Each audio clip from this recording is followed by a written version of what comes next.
பன்ருட்டி அருகே விநாயகர் சிலை கரைக்க சென்ற சிறுவன் குளத்து நீரில் மூழ்கி உயிரிழந்த சம்பவம் சோகத்தை ஏற்படுத்தி வருகிறது. விழுப்புரம் மாவட்டம் ஆனத்தூர் காலனி பகுதியைச் சேர்ந்த பிரபாகரன் என்பவரின் 12 வயது மகன் ஆதிகிருஷ்ணன் சிறுவர்களுடன் தனது வீட்டில் இருந்த பிள்ளையார் சிலையை கரைப்பதற்காக அருகிலுள்ள நத்தம் ராமர் குளத்திற்கு சென்றுள்ளார்.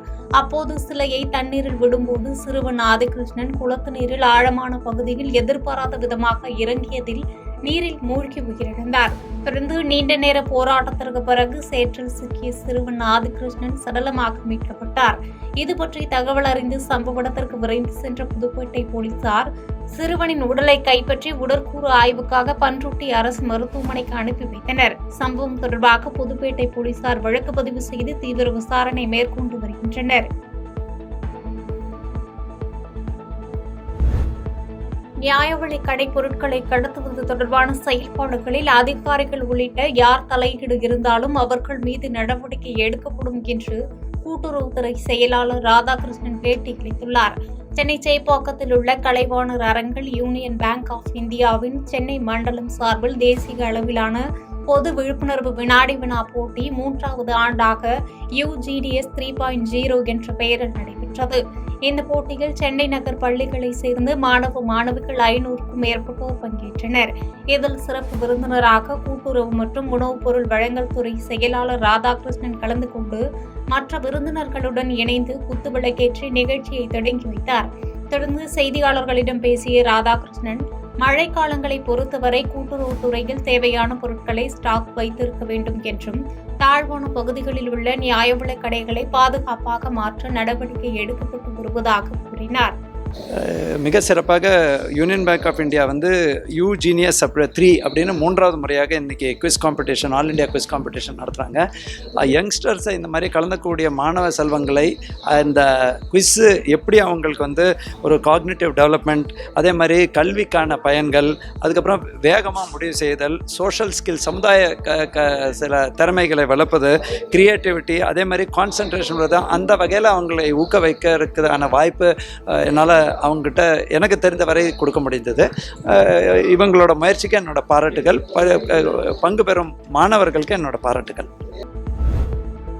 மயிலாடுதுறை அருகே ஆக்கூர் அரசு மகளிர் உயர்நிலை பள்ளி தலைமை ஆசிரியை மணிமேகலைக்கு கடந்த 5ஆம் தேதி நடைபெற்ற ஆசிரியர் தின விழாவில் நல்லாசிரியை விருது வழங்கப்பட்டது. இதனை பள்ளியில் பணியாற்றும் ஆசிரியைகள் மற்றும் மாணவர்கள் உற்சாகமாக கொண்டாடினர்.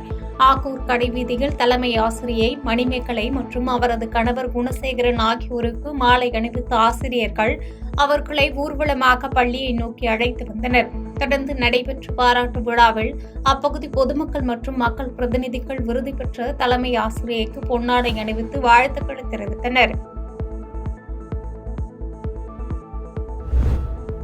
ஈரோட்டில் மகளிர் சுய உதவிக் குழுக்களுக்கு கடனுதவி வழங்கும் நிகழ்ச்சி நடைபெற்றது. இதில் பங்கேற்ற அமைச்சர் முத்துசாமி ஈரோடு மாவட்டத்தில் உள்ள 10,000க்கும் மேற்பட்ட குழுக்களுக்கு சுமார் 80,36 லட்சம் ரூபாய் கடன் உதவி வழங்கினார். இந்த நிகழ்ச்சியில் மாவட்ட ஆட்சித்தலைவர் உள்ளிட்ட அதிகாரிகள் பலரும் கலந்து கொண்டனர்.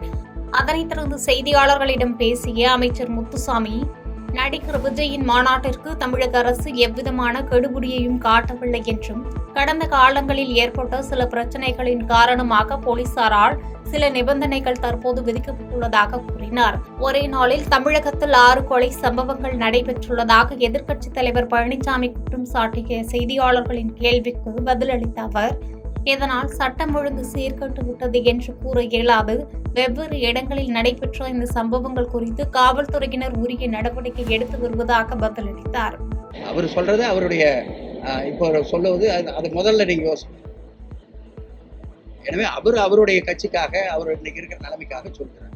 எனவே இதுல அரசாங்கம் சரியாக நடவடிக்கை எடுக்கிறது, காவல்துறை சரியாக நடவடிக்கை எடுக்கிறது. நடிகர் விஜயனுடைய மாநாடு 23 நடைபெறுகிறது. அதுல கொண்டு போயிருக்கக்கூடிய மேற்கு இருக்கக்கூடிய திருப்பூர், கோவை, ஈரோடு இந்த பகுதிக்குரிய சட்டமன்ற முன்னாள் சட்டமன்ற நாடாளுமன்ற 20 பேர் விஜயனுடைய கட்சியில் சேரப்படும். இல்லை, அதை பற்றி எனக்கு தெரியாது. அது அவர்கிட்ட தான் கேட்டு தெரிஞ்சுக்கணும். யார் வர்றாங்க அல்லது யார் போறாங்கன்னு அவங்ககிட்ட தான் கேட்டு தெரிஞ்சுக்கணும். அந்த மாதிரியான செய்தி எங்களுக்கு எதுவும். தமிழ்நாடு முழுவதும் மகளிர் சுய உதவிக் குழுக்களுக்கு 2735 கோடி ரூபாய் வங்கிக் கடன் இணைப்புகள் வழங்கும் விழாவை இளைஞர் நலன் மற்றும் விளையாட்டு மேம்பாட்டுத்துறை அமைச்சர் உதயநிதி தொடங்கி வைத்தார். அதனைத் தொடர்ந்து கரூர் மாவட்டத்தில் பல்வேறு கிராமங்களில் உள்ள சுய உதவிக் குழுக்களுக்கு வங்கிக் கடன் இணைப்பு நிகழ்ச்சியில் நாடாளுமன்ற உறுப்பினர் ஜோதிமணி முன்னிலையில் மாவட்ட ஆட்சித்தலைவர் கலந்து கொண்டு கரூர் அரசு மருத்துவக் கல்லூரி மருத்துவமனை வளாகத்தில் பல்வேறு நலத்திட்டங்களை வழங்கினார். மேலும் இந்நிகழ்ச்சியில் அரவக்குறிச்சி சட்டமன்ற உறுப்பினர் மெஞ்சனூர் இளங்கோ, கிருஷ்ணராயபுரம் சட்டமன்ற உறுப்பினர் சிவகாமி சுந்தர், குளித்தலை சட்டமன்ற உறுப்பினர் மாணிக்கம் உள்ளிட்டோர் கலந்து கொண்டு சிறப்பித்தனர். பாதகம் செய்பவரை கண்டால் நாம் பயங்கொள்ளலாகாது பாப்பா, மோதி மிதித்து விடு பாப்பா, அவர் முகத்தில் உமிழ்ந்து விடு பாப்பா. அண்மை செய்திகளை உடனுக்குடன் தெரிந்து கொள்ள இணைந்திருங்கள் இயம்நாடு தொலைக்காட்சியுடன்.